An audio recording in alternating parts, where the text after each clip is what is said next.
सुप्रभात बच्चों। कल हमने अधिशोषण, अवशोषण एवं विशोषण के बारे में पढ़ा तथा अधिशोषण के प्रकारों के बारे में, भौतिक तथा रासायनिक अधिशोषण के बारे में पढ़ा। अधिशोषण को प्रभावित करने वाले कारकों के बारे में भी पढ़ा। आज देखते हैं भौतिक एवं रासायनिक अधिशोषण में अंतर। मूलतः अगर भौतिक एवं रासायनिक अधिशोषण को एक साथ देखें तो नंबर 1, कार्यकारी बलों की प्रकृति भौतिक अधिशोषण में दुर्बल वान डेर वाल बल की होती है, जबकि रासायनिक अधिशोषण में प्रबल संयोजी बंध के द्वारा अधिशोषण होता है। विशिष्टता, भौतिक अधिशोषण अविशिष्ट होता है, जबकि रासायनिक अधिशोषण विशिष्ट प्रकृति का होता है। भौतिक अधिशोषण सामान्य ताप पर भी घटित हो जाता है, जबकि रासायनिक अधिशोषण भौतिक अधिशोषण के सापेक्ष उच्च ताप पर घटित होता है। भौतिक अधिशोषण की प्रकृति उत्क्रमणीय, जबकि रासायनिक अधिशोषण की प्रकृति अनुत्क्रमणीय होता है। अधिशोषण की ऊष्मा भौतिक अधिशोषण में लगभग 40 किलोजूल पर मोल होती है, जबकि रासायनिक अधिशोषण में यह 400 किलोजूल प्रति मोल होती है। भौतिक अधिशोषण में अधिशोषण सतह की प्रकृति बहुपरतीय, जबकि रासायनिक अधिशोषण में एकल परतीय होती है। ताप बढ़ाने पर भौतिक अधिशोषण घटता है, जबकि रासायनिक अधिशोषण में पहले वृद्धि होती है और उसके पश्चात कमी आती है। भौतिक अधिशोषण की सक्रियण ऊर्जा लगभग शून्य, जबकि रासायनिक अधिशोषण की अधिक होती है। भौतिक अधिशोषण की गति तीव्र तथा रासायनिक अधिशोषण की गति तीव्र और मंद दोनों होती है। तो यह भौतिक और रासायनिक अधिशोषण में तुलनात्मक अध्ययन एवं उनके अंतर भी है। आगे देखते हैं अधिशोषण समतापी। यह क्या है? अगर ताप को स्थिर रखा जाए तो अधिशोषक की एक निश्चित मात्रा के द्वारा अधिशोषित पदार्थ की मात्रा तथा साम्य दाब और साम्य सांद्रण के मध्य प्रायः एक गणितीय संबंध होता है, जिसे अधिशोषण समतापी कहते हैं। फ्रेडरिक ने स्थिर ताप पर अधिशोषक के प्रति इकाई द्रव्यमान पर अधिशोषित गैस की मात्रा तथा साम्य दाब के मध्य एक संबंध स्थापित किया, जिसको हम कहते हैं फ्रेडरिक अधिशोषण समतापी। और यह संबंध था x/m बराबर Kp⁴ जहाँ पर x अधिशोषित गैस का द्रव्यमान, m अधिशोषक का द्रव्यमान और P साम्यावस्था में गैस का दाब। ध्यान रहे, अधिशोषक वह पदार्थ होता है जिसकी सतह पर कोई पदार्थ जुड़ता है। अधिशोषित वह पदार्थ है जो किसी पदार्थ की सतह से जुड़ता है।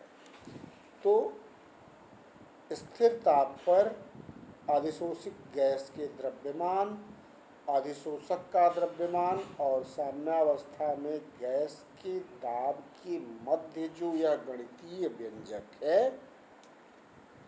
यह फ्रेडरिक ने स्थापित किया था, इसलिए इसको हम फ्रेंडलिक अधिशोषण समतापी कहते हैं। अगर इसके ग्राफिकल स्वरूप को देखें तो P और x/m के मान में के मध्य ग्राफ प्लॉट करने पर पहला ग्राफ प्राप्त होता है जिसमें एक वक्र रेखा दिखाई देती है।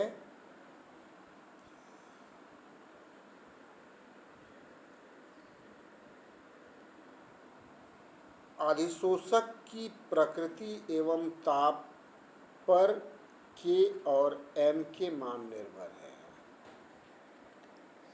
अब अगर हम इस समीकरण का लघुगणक ले लें तो log base 10 x/m is equal to 1/n log 10p plus log 10k और log base 10 x/m तथा log base 10p के मध्य अगर ग्राफ प्लॉट करें तो यह एक सीधी रेखा प्राप्त करती है जिसका जो इंटरसेप्ट है यह log base 10 होगा तथा रेखा की प्रवणता या स्लोप जो होगा ये होगा tan थीटा के बराबर और ये इंडिकेट करेगा 1/n को। तो ये इसका ग्राफिकल स्वरूप है। log base 10 x/m is equal to 1/n log base 10p plus log base 10k। यही log base 10 x/m और log base 10p में हमने ग्राफ खींचा तो जो इंटरसेप्ट आया वह log base 10k के बराबर तथा जो स्लोप था वो 1/n या tan थीटा के बराबर है। अब इसकी सीमाएं क्या क्या है। पहला, यह एक आनुभविक समतापी है, इसकी कोई थ्योरेटिकल बैकग्राउंड या सैद्धांतिक पृष्ठभूमि नहीं है। जो समीकरण है जो वक्र मिला है कम दाब पर ही सीधे रेखा के रूप में आता है, उच्च दाब पर इनमें थोड़ी सी वक्रता पाई जाती है। नंबर 3, स्थिरांक n तथा k वास्तविक अर्थों में स्थिरांक नहीं है क्योंकि ये ताप पर निर्भर नहीं करते हैं। अगला है, यह समतापी अधिशोषण प्रक्रिया की बल गतिकी की व्याख्या करने में सक्षम नहीं है। तो ये तो गैस का ठोस पे अधिशोषण था। अगर विलयनों में अधिशोषण देखा जाए तो वहाँ पर दाब की जगह सांद्रता आ जाती है और उस स्थिति में एक विलयन से विलेय के अधिशोषण की व्याख्या भी इस फ्रेंडलिक अधिशोषण समतापी के द्वारा इस समीकरण x/m is equal to k⁻1/n जहाँ पे x जो होगा आप देखिए x अधिशोषित विलेय पदार्थ का द्रव्यमान, m ठोस अधिशोषक का द्रव्यमान, c साम्यावस्था में विलेय का द्रव्यमान विलयन में सांद्रण और k स्थिरांक है। यहाँ भी x/m का c के सापेक्ष जो ग्राफ आता है वो पहले ग्राफ यानी x/m और p के ग्राफ के बराबर तथा log base 10 x/m तथा log base 10 c के द्वारा जो ग्राफ होता है वो log base 10 x/m और log base 10 p के ग्राफ के इक्विवेलेंट होता है। ये समीकरण भी y बराबर mx प्लस c के इक्विवेलेंट है, इसलिए जो इसका स्लोप है वो tan थीटा यानी 1/n के इक्विवेलेंट ही होगा। अब अधिशोषण का अनुप्रयोग क्या है। नंबर 1 है रंगकारी पदार्थों को अलग करने में। अधिशोषण का उपयोग बड़े पैमानों में अशुद्ध चीनी के विलयनों, फलों के रस, पेट्रोलियम इत्यादि अवांछित रंगकारी पदार्थों को अलग करने में किया जाता है। दूसरा है रंजन की प्रक्रियाएं। वनस्पति तथा जंतु तंतुओं की रंजक प्रक्रिया के तंतु पर अधिशोषित होने के फलस्वरूप ही होती है। यदि रंजक प्रक्रिया में किसी रंग बंधक का प्रयोग किया गया है तो रंजक इस रंग बंधक के माध्यम से तंतु पर अधिशोषित हो जाता है। तीसरा है कठोर जल को मृदु करने में। कठोर जल का मृदुकरण प्रायः आयन विनिमय रेजिनों के द्वारा किया जाता है। ये कठोरता उत्पन्न करने वाले आयनों को अधिशोषित करके कठोर जल को मृदु बनाते हैं। क्रोमेटोग्राफी में क्रोमेटोग्राफी का उपयोग एक घटक को दूसरे घटक से पृथक करने में किया जाता है। यह भी अधिशोषण की तकनीक पर आधारित है। अवक्षेपण अनुमापनों में कुछ विशेष प्रकार के रंजक जैसे फ्लोरोसीन, इयोसिन, इनका उपयोग सूचकों में किया जाता है, इसलिए अवक्षेपण अनुमापनों में भी अधिशोषण का उपयोग होता है। गैस मास्क में विभिन्न प्रकार की हानिकारक गैसों के दुष्प्रभाव से बचने के लिए प्रयुक्त गैस मास्कों में उपयुक्त अधिशोषकों का उपयोग करके इनसे बचा जा सकता है। निर्वात को अक्षुण्ण बनाए रखने में जितने थर्मस फ्लास्क हैं, इनकी दोनों दीवारों के मध्य प्रायः सक्रिय चारकोल या सिलिका जेल भरा जाता है।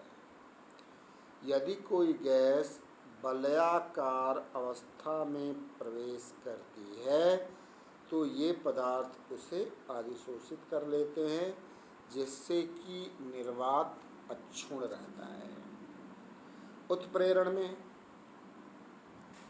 किसी भी ठोस उत्प्रेरक की क्रियाविधि अधिशोषण के सिद्धांत पर ही आधारित है।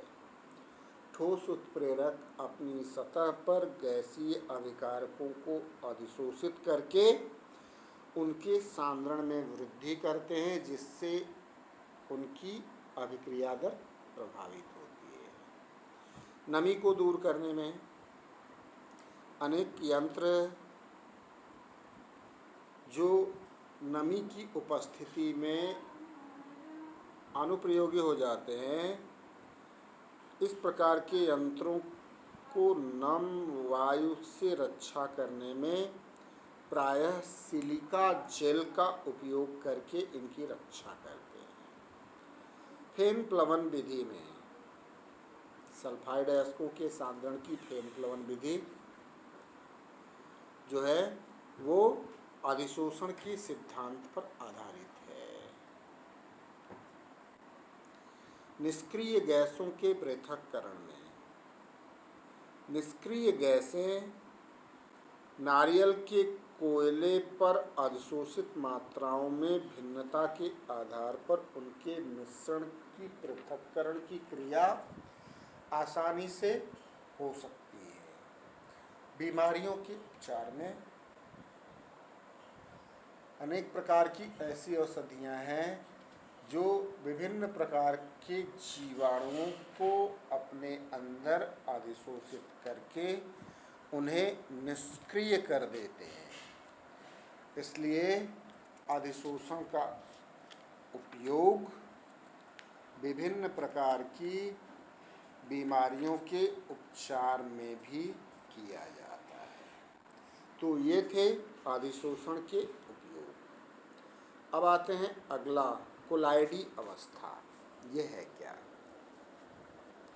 1861 में थॉमस ग्राहम ने विसरण के दौरान ये पाया कि शर्करा, यूरिया इत्यादि विलयन जंतु झिल्ली से आसानी से विसरित हो जाते हैं, जबकि बहुत सारे ऐसे पदार्थ हैं जैसे जिलेटिन, गोंद इत्यादि, ये जंतु झिल्ली के द्वारा विसरित नहीं होते हैं।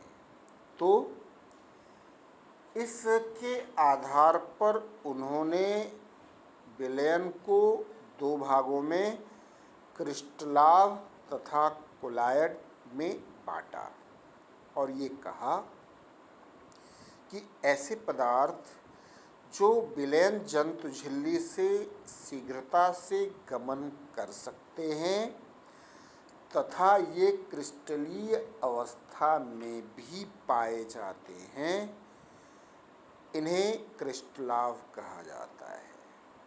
तथा ऐसे पदार्थ जो जंतु झिल्ली के द्वारा सुगमतापूर्वक गमन नहीं करते, इनको कोलायड कहा जाता है।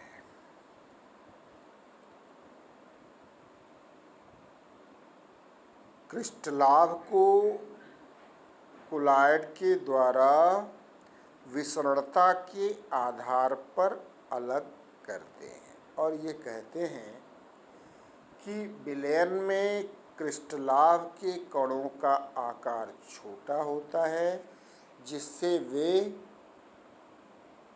जंतु झिल्ली द्वारा सुगमतापूर्वक गति कर जाते हैं, जबकि कोलायड के कणों का आकार बड़ा होने के कारण वह उसमें से विसरित नहीं हो पाते।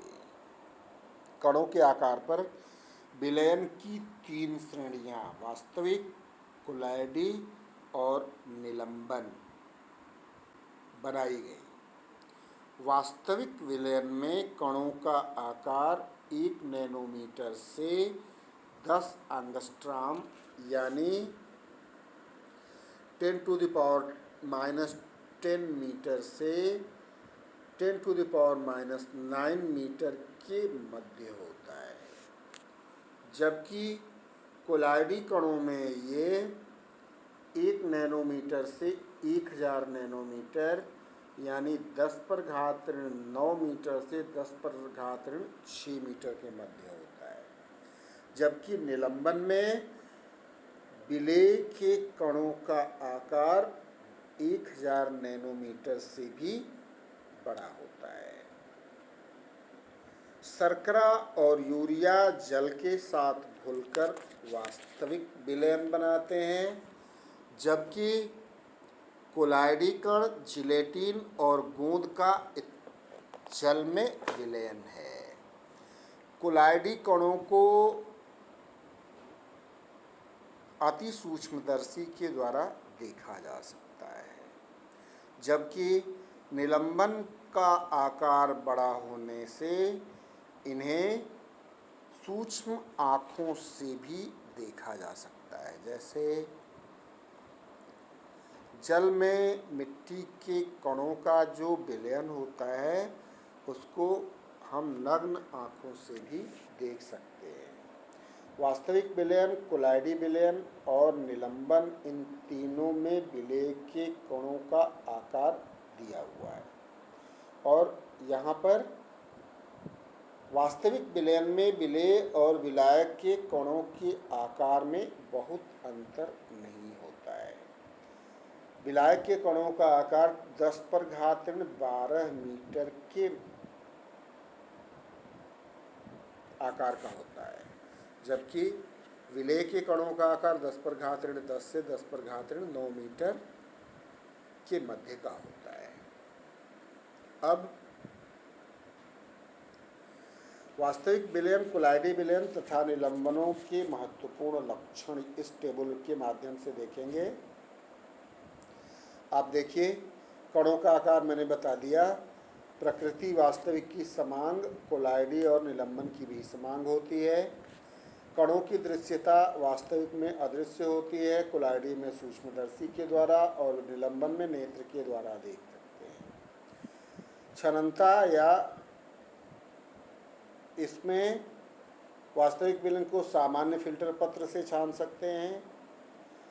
कोलाइडी विलयन सामान्य फिल्टर पत्र में गमनीय है और जंतु झिल्लियों में अगमनीय है और निलंबन दोनों में अगमनीय है। गुरुत्व के प्रभाव में कणों का अधः साधन वास्तविक में अधः साधित नहीं होते हैं। कोलाइडी विलयन में नहीं होते, लेकिन उच्च वेग अपकेंद्रण द्वारा इन्हें अधः साधित किया जा सकता है और निलंबन में ये अधः साधित हो जाते हैं। कणों का विसरण तेजी से होता है। वास्तविक में कोलाइडी में मंदगति से होता है और निलंबन में विसरित नहीं होते हैं। कणों द्वारा प्रकाश का विवर्तन वास्तविक विलयन में विलय के कण नहीं करते हैं, निलंबन में करते हैं और कोलाइडी विलयन में भी करते हैं। तो यह जो है इनके गुणों का एक प्रकार से तुलनात्मक अध्ययन है, वास्तविक विलयन, कोलाइडी विलयन और निलंबन का। अब आते हैं कोलाइडी विलयन की परिभाषा। पदार्थ की कोलाइडी अवस्था वह अवस्था है जिसमें पदार्थ के कणों का आकार 1 नैनोमीटर से 1000 नैनोमीटर के मध्य होता है। वह तंत्र जिसमें इस प्रकार के कण परिक्षिप्त रहते हैं उसे कोलाइडी तंत्र कहा जाता है। अब कोलाइडी तंत्र के प्रकार। कोलाइडी तंत्रों की प्रकृति विसमांग होती है। इसमें परिक्षिप्त प्रावस्था एवं परिक्षेपण माध्यम दोनों आपस में मिश्रित होते हैं। परिक्षिप्त प्रावस्था कोलाइडी कणों का निर्माण करने वाले प्रावस्था को कहते हैं तथा यह कोलाइडी कण जिस माध्यम में वितरित होते हैं उसे परिक्षेपण माध्यम कहते हैं। परिक्षिप्त प्रावस्था का परिक्षेपण माध्यम में समांग मिश्रण ही कोलाइडी विलयन कहलाता है। अब परिक्षिप्त प्रावस्था तथा परिक्षेपण माध्यम की भौतिक अवस्थाओं के आधार पर कोलाइडी तंत्रों के प्रकार देखते हैं। द्रव्य की 3 अवस्थाएं हैं। ये 3 अवस्थाएं क्रमशः ठोस, द्रव एवं गैस। इनमें बारी बारी से प्रत्येक को परिक्षिप्त प्रावस्था एवं परिक्षेपण माध्यम बनाकर हम विभिन्न प्रकार के कोलाइडी तंत्रों का निर्माण कर सकते हैं। जैसे ठोस और ठोस दोनों हो तो ठोस साल बनता है। उदाहरण इसमें है रत्न है, रूबी कांच है, रंगीन कांच और प्लास्टिक है। यदि परिक्षिप्त प्रावस्था ठोस और परिक्षेपण माध्यम द्रव है तब ये भी साल बनता है। जैसे सल्फर, गोल्ड, फेरिक हाइड्रोक्साइड, स्याही, पेंट इत्यादि। ठोस परिक्षिप्त प्रावस्था और गैस परिक्षेपण माध्यम अगर हो तो ठोसों के एरोसॉल बनते हैं, जैसे धुआं और धूल है।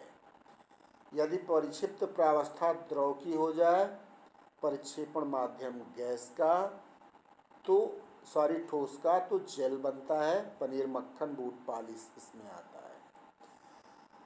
परिक्षिप्त प्रावस्था द्रव और परिक्षेपण माध्यम ठोस का है,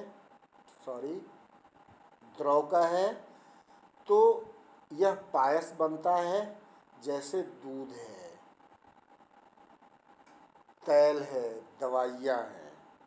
अगर परिक्षिप्त प्रावस्था द्रव और परिक्षेपण माध्यम गैस का है तो द्रव के एरोसॉल बनते हैं, जैसे कोहरा है, धुंध है, बादल, लिक्विड स्प्रे इत्यादि। अगर गैस परिक्षिप्त प्रावस्था है और परिक्षेपण माध्यम ठोस है तो ठोस का फोम बनता है जैसे झावा पत्थर है। गैस परिक्षिप्त प्रावस्था और द्रव परिक्षेपण माध्यम है तो झाग या फोम बनता है, जैसे सोडा का झाग है, साबुन का झाग है, शेविंग क्रीम है इत्यादि। ये सब विभिन्न प्रकार के कोलाइडी तंत्र हैं जो अलग अलग परिक्षिप्त प्रावस्था एवं परिक्षेपण माध्यम के आधार पर बनते हैं। अब इसमें टिप्पणी है, किसी भी गैस का किसी अन्य गैस में कोलाइडी विलयन संभव नहीं है, क्योंकि दो गैसें उनके अणुओं का आकार लगभग समान है, ये समांग तंत्र का निर्माण करते हैं, और चूंकि कोलाइडी विलयन हमेशा विसमांग होता है इसलिए गैस का गैस में कोलाइडी विलयन संभव नहीं है। जितने भी ऊपर कोलाइडी तंत्र बताए गए हैं, ये साल, जेल तथा पायस इसमें महत्वपूर्ण है।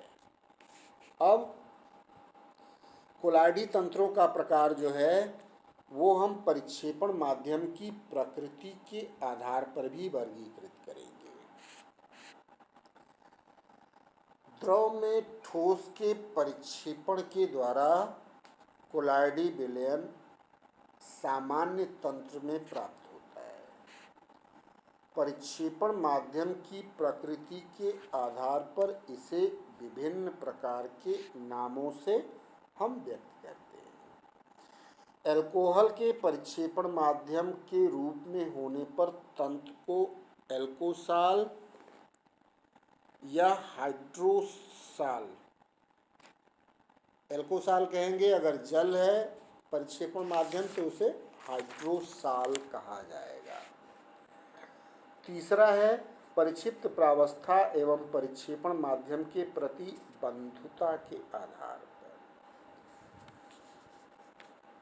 परिक्षिप्त प्रावस्था अगर परिक्षेपण माध्यम में मिलाई जाए तो उनको मिलाने के पश्चात परिक्षेपण माध्यम के द्वारा जितनी शीघ्रता से कोलाइडी विलयन का निर्माण होगा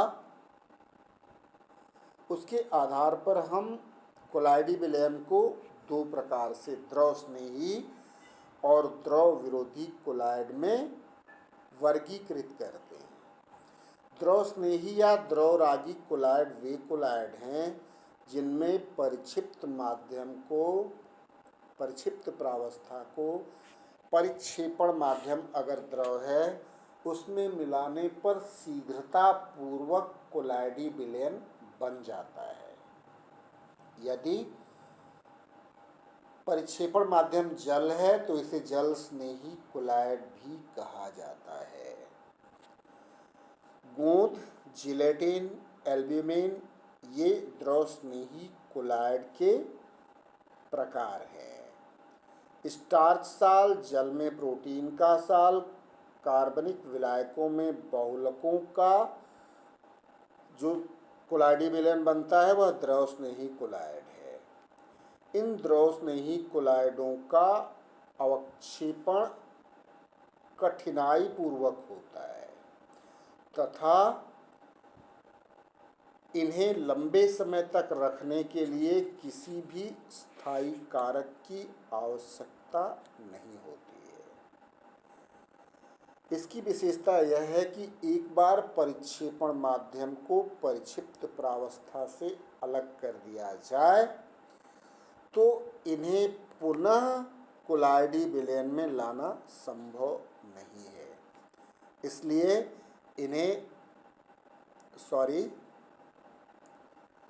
इन्हें पुनः कोलाइडी विलयन में परिवर्तित शीघ्रता पूर्वक कर सकते हैं, इसलिए ये उत्क्रमणीय कोलाइड भी कहलाते हैं। दूसरे हैं द्रव विरोधी या द्रव विरागी कोलाइड। नाम से ही विदित है कि यदि किसी परिक्षेपण माध्यम में परिक्षिप्त प्रावस्था को मिलाने पर अगर परिक्षेपण माध्यम कोलाइडी विलयन शीघ्रता पूर्वक निर्मित नहीं करता है तो उसे द्रव विरोधी या द्रव विरागी साल कहा जाता है। अगर परिक्षेपण माध्यम जल है तो इसे जल विरोधी कोलॉइड भी कहा जाता है। धातु सल्फाइडों तथा ऑक्साइडों के कोलॉइड इसके उदाहरण हैं। ये अत्यंत अस्थायी है या कम स्थायी होते हैं तथा वैद्युत अपघट्य मिलाए जाने पर या गर्म करने पर इनका अवक्षेपण आसानी से हो जाता है और अवक्षेप में पुनः परिक्षेपण माध्यम को मिश्रित करने पर ये कोलॉइडी विलयन में पुनः परिवर्तित नहीं होते हैं, इसलिए इन्हें अनुत्क्रमणीय कोलॉइड भी कहा जाता है। अगर इनको लंबे समय तक प्रिजर्व करना है या रखना है तो इनको स्थायी कारकों की आवश्यकता होती है। तो परिक्षिप्त प्रावस्था एवं परिक्षेपण माध्यम के प्रतिबंधुता के आधार पर हम कोलॉइडी विलयनों को इन दो प्रकारों द्रव स्नेही या द्रव विरोधी कोलॉइड में बांट सकते हैं। एक उत्क्रमणीय कोलॉइड है और दूसरा अनुत्क्रमणीय कोलॉइड है। आज के लिए इतना ही। धन्यवाद।